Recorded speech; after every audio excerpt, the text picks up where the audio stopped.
عرب سے باہر قدم نہیں رکھا ہے، عرب سے باہر قدم نہیں رکھا ہے، لیکن آپ کا پیغام پوری دنیا میں پہنچا ہے۔ اور یہ جو آپ کا علاقہ ہے، یہ سب سے پہلے اسلام کی روشنی یہاں اس علاقے میں پہنچی ہے۔ یہ جو آپ کا بلوچستان ہے، یہ دو حصوں میں تقسیم ہے، ایک ایران کا حصہ ہے، ایک پاکستان کا حصہ ہے۔ اس کا پرانا نام جو اوپر والا بلوچستان ہے، اس کا تاریخی نام کرمان ہے، اور جس میں آپ رہ رہے ہو اس کا نام سیستان ہے۔ اور یہ جو کرمان ہے، یہ حضرت عمر رضی اللہ تعالیٰ عنہ کے زمانے میں حضرت سہیل بن عدی رضی اللہ تعالیٰ عنہ بصرہ سے لشکر لے کر آئے، اور انہوں نے یہ اوپر کا حصہ پنجگور تک، یہ حضرت عمر رضی اللہ تعالیٰ عنہ کے زمانے میں 11 ہجری میں یہ فتح ہوا ہے۔ 644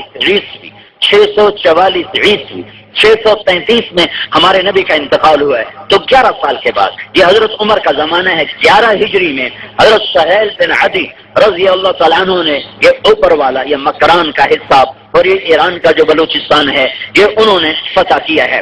پھر حضرت عثمان رضی اللہ تعالیٰ عنہ کے زمانے میں حضرت مشاجع بن مسعود رضی اللہ تعالیٰ عنہ نے یہ نیچے والا حصہ، یہ 18 ہجری میں 18ویں سال آپ کی دھرتی کلمے کو سن چکی تھی، اور یہ پہاڑ تو ویسے کھڑے نا، یہ تو نہیں بدلے۔ ان پہاڑوں نے اپنی وادیوں میں صحابہ کے لشکر کو گزرتے دیکھا ہے۔ اور یہ جو آپ کے شہر کا نام ہے خزدار، یہ پہلی صدی میں بھی اس کا نام خزدار ہی تھا، یہ نیا شہر نہیں ہے، یہ صدیوں پرانا شہر ہے، اور اس کا صحابہ کے دور میں بھی نام خزدار ہی تھا، یہی نام تھا، اور یہاں صحابہ کے لشکر کا پڑاؤ ہوا ہے۔ اور مشاجع بن مسعود رضی اللہ تعالی عنہ نے 652 عیسوی اور 18 ہجری میں اس علاقے کو فتح کیا ہے، اور یہاں سب سے پہلے اسلام محمد بن قاسم بہت بعد میں آیا ہے۔ محمد بن قاسم تو 90 ہجری میں آیا ہے، اور میں آپ کو 92 ہجری میں، اور میں آپ کو 98 ہجری کی بات بتا رہا ہوں۔ 18 ہجری آپ کے علاقے میں 18 ہجری میں اسلام داخل ہوا ہے، جب حضرت عثمان رضی اللہ تعالیٰ عنہ کا دور خلافت ہے۔ پھر عثمان رضی اللہ تعالیٰ عنہ کی طرف سے عبد الرحمن بن سمرہ رضی اللہ تعالی عنہ 654 عیسوی اور 20 ہجری میں یہاں پہلے گورنر بن کے تشریف لائے، اور یہاں زہرا یا زہری کوئی قوم ہے یا کوئی علاقہ ہے، زہری قوم نے سب سے پہلے ان کا ساتھ دیا ہے۔ تو بیٹھن کوئی زہری بہت ہے، اچھا، تو ان کو شاید پتہ ہی نہیں ہوگا کہ ان کے باپ دادا نے کیا کام کیا۔ اور زہری کا علاقہ حضرت عبد الرحمن بن سمرہ رضی اللہ تعالیٰ نے زہری کو اس سارے علاقے کا دارالحکومت بنایا۔ زہری کے زہری ٹھیک ہے، زہری کو دارالحکومت بنایا بلوچستان، یہ سیستان تھا، وہ کرمان تھا، کرمان سیستان، اور اوپر افغانستان مل جاتا ہے۔ افغانستان کا پرانا نام سجستان ہے، سجستان۔ ان تینوں علاقوں کا جو دارالحکومت تھا وہ زہری کا علاقہ تھا، اور بہت بڑا صحابی عبد الرحمن بن سمرہ تمہاری زمین میں سو رہا ہے، تمہیں خبر ہی کوئی نہیں۔ یہی ان کی زیر زمین، اللہ کو تو پتہ ہے کہاں ہے، یہی ہے زہری کے علاقے میں۔ وہ گورنر تھے تو ان کا انتقال ہوا ہے، بطور گورنر یہیں فوت ہوئے، یہی ان کی خبر بنی ہے۔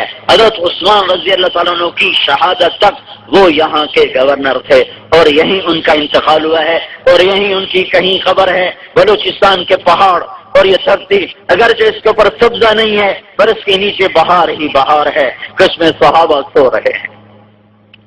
پورے بر صغیر میں کہیں صحابی کوئی نہیں، پورے بر صغیر میں تابعین ہیں گجرات کے علاقے میں، ہندوستان کا گجرات اور مالدیپ اور سری لنکا، اور وہ جو ہندوستان کا گجرات ہے وہاں تابعین پہنچے ہیں، تابعین۔ لیکن تمہاری دھرتی وہ ہے، میں تمہیں نام لے کے بتا رہا ہوں، سہیل بن عدی رضی اللہ تعالیٰ عنہ، یہ اوپر پنجگور تک کا علاقہ، پھر مجاشع بن مسعود رضی اللہ تعالیٰ عنہ، یہ سارا تمہارا علاقہ، اور پھر یہ زہرے کا علاقہ عبد الرحمن بن سمرہ رضی اللہ تعالیٰ عنہ یہاں گورنر بن کے رہے، یہیں ان کا انتقال ہوا، یہیں ان کی خبر بنی۔ تمہیں اور کیا چاہیے؟ تمہارے پاس صحابی دفن، کیا اگر اللہ اس کا رسول کو منا لو تو قیامت کے دن عبد الرحمن بن سمرہ کے جھنڈے تلے اللہ کے نبی سے تمہاری ملاقات ہوگی. تبلیغ کا کام کرو. تبلیغ یہ عبد الرحمن بن سمرہ. تم بتاؤ بلوچستان میں تو آج کچھ نہیں ملتا, تو اس زمانے میں یہاں کیا ملتا ہوگا؟ لیکن یہاں کے لوگ ایمان لے آئیں اور جہنم سے بچ جائیں اور جنت میں جانے والے بن جائیں اور اللہ اس کے رسول کو راضی کر لیں. یہ سارا سفر اس لیے ہوا تھا. جب یہ حضرت سہیل بن عدی رضی اللہ تعالیٰ عنہ کا لشکر واپس ہوا ہے تو انہوں نے حضرت عمر نے پوچھا, ہاں بھائی کیسا علاقہ تھا؟ تو انہوں نے کہا جی ماؤہا قلیل و بلاؤہا شدید. امیر المومنین, پانی ملتا کہیں نہیں تھا اور علاقہ بڑا مشکل تھا. تو آج بھی اس کا وہی حال ہے. اسباب کی قلت. 1400 سال پہلے تو اور کچھ, لیکن یہاں لوگ آباد. یہ خزدار اس زمانے میں بھی آباد تھا. اسی نام یہ 400 سال پھر دارالحکومت رہا ہے. حضرت عبد الرحمن بن سمرہ کے بعد پھر حضرت علی رضی اللہ تعالیٰ عنہ کے زمانے میں, قلات حضرت عثمان کے زمانے میں فتح نہیں ہو سکا. قیخان اس کا پرانا نام, پرانی تاریخی کتابوں میں یہاں کوئی پہاڑ تھا جس کا نام تھا قیخان. پھر یہ حضرت علی رضی اللہ تعالیٰ عنہ کے زمانے میں حارث بن مرہ رضی اللہ تعالیٰ عنہ نے قلات کو فتح فرمایا ہے. یہ خلفائے راشدین کے زمانے میں آپ کا سارا علاقہ فتح ہوا ہے اور خلفائے راشدین کے انوارات اس علاقے میں پھیلے ہوئے ہیں. آج بھی آپ لوگوں میں سادگی ہے, جفاکشی ہے, سخاوت ہے, قناعت ہے. یہ وہ صفات ہیں جو کہیں بھی نہیں ہیں, اللہ نے آپ کو دی ہیں. ہمارا پنجاب تو حرص و حوث کی پٹی بن چکا ہے. انسان نہیں ہیں, لومڑیاں ہیں یا بھیڑیے ہیں جنہیں یا کھانا ہے یا لوٹنا ہے یا لوٹ مار کرنی ہے یا دھوکہ فراڈ ہے. آپ کے پاس اسباب زندگی تو چھوڑے ہیں, بس تمہاری دھرتی کے نیچے صحابہ سوئے ہوئے ہیں. تم اللہ اس کے رسول کی غلامی والی زندگی بھی لے لو اور اس کو لے کر پھرنے والے بنو. ایک دن میری بات یاد رکھنا, قیامت کا دن مجھے اور تمہیں جمع کرنے والا ہے. تم دیکھو گے عبد الرحمن بن سمرہ کے جھنڈے کے نیچے تم جا رہے ہو گے.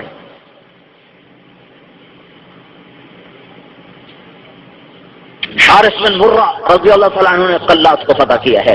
پھر اس کے بعد خلافت راستہ کے بعد پھر خزدار کو دارالحکومت بنایا گیا اور 10ویں عیسوی تک یعنی 1000 عیسوی تک یعنی کچھ 400 برس خزدار سارے علاقے کا دارالحکومت رہا ہے. تمہاری دھرتی کے نیچے بڑے بڑے علماء, بڑے بڑے اولیاء, بڑے بڑے تابعین وہ زیر زمین آرام میں ہیں. قیامت کے دن اٹھو گے تو تم نظارے دیکھو گے کہ یہ کیا ہوا, یہ کیا ہوا, یہ کون چاند نکل آیا, یہ کون سا سورج نکل آیا. تمہارے وہم و گمان بھی نہیں کہ تمہاری دھرتی کے نیچے کیا کیا خزانے ہیں. گیس کیا خزانہ ہے اور پیٹرول کیا خزانہ ہے. یہ کیا چیزیں ہیں. اللہ نے کافروں کو زیادہ دے دی ہیں. فرعون کو تھوڑی حکومت دی تھی اللہ نے. اور جب میرا نبی لکڑی کے پیالے میں روٹی کھاتا تھا, ایران کا بادشاہ سونے کے برتنوں میں روٹی کھاتا تھا. اور جب میرے نبی کے پیٹ پہ پتھر بندھے ہوتے تھے تو روم کے بادشاہ کے دربار میں سونے کے جام میں شراب پی جاتی تھی. اور جب میرے نبی کے کپڑوں میں پیبند لگے ہوتے تھے ٹاٹ کے, اس وقت روم ایران کے بادشاہ 1 لاکھ دینار کا تاج پہنتے تھے. کسرا ایران کے بادشاہ کا جو تاج تھا, ایران کے بادشاہ خسرو پرویز کا تاج جو اللہ کے نبی کے زمانے میں تھا وہ 2.5 من وزنی تھا. 2.5 من چاہے کون تو وہ کم وقت نا ایک سونے کی زنجیر تھی جو چھت کے ساتھ تھی, تو اس کے سامنے ایسے پردہ لٹکا دیتے تھے. پھر بادشاہ کے آ کے بیٹھتا تھا اور وہ تخت اس تاج اس کے سر کے اوپر آ کر یوں کھڑا ہو جاتا تھا. اور پھر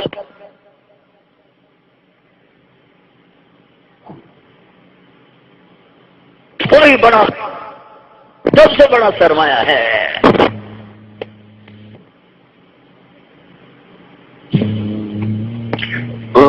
وہی رگ ہے جو اس ساری قوم میں ہے. سادگی, جفاکشی, تھوڑے پہ گزارا, قناعت, حرص و حوث سے دور. میرے بھائی یہ صفات صحابہ والی ہیں, انہیں دین پہ لگا دو, انہیں دین پہ لگا دو. تھوڑا سا اللہ اس کے رسول دیکھو نا, دنیا تھوڑی حساب بھی تھوڑا, دنیا زیادہ حساب بھی زیادہ. قیامت کا دن نا, قیامت کے دن کچھ آدمیوں کو اللہ تعالیٰ کہے گا جاؤ ان کا حساب لو. فرشتے آئیں گے, اب حساب دو. کہنے لگے کس چیز کا؟ وہ کہیں گے کس چیز کا؟ کوئی ہمیں دیا تھا جس کا حساب لیتا ہے. تو وہ کہیں گے وہ یہ تو بڑے گرم لوگ ہیں.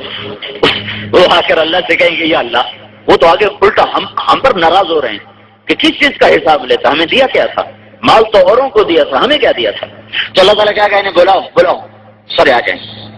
تو اللہ تعالیٰ فرمائیں گے ہاں میرے بندو کیا قصہ ہے؟ تو وہ کہیں گے یا اللہ تیرے فرشتے آئے تھے کہ حساب دو، تو ہم ان سے کہہ رہے تھے دنیا تو اس نے اوروں کو دی، ہمیں کیا دیا تھا جس کا حساب لینے آ گئے ہو؟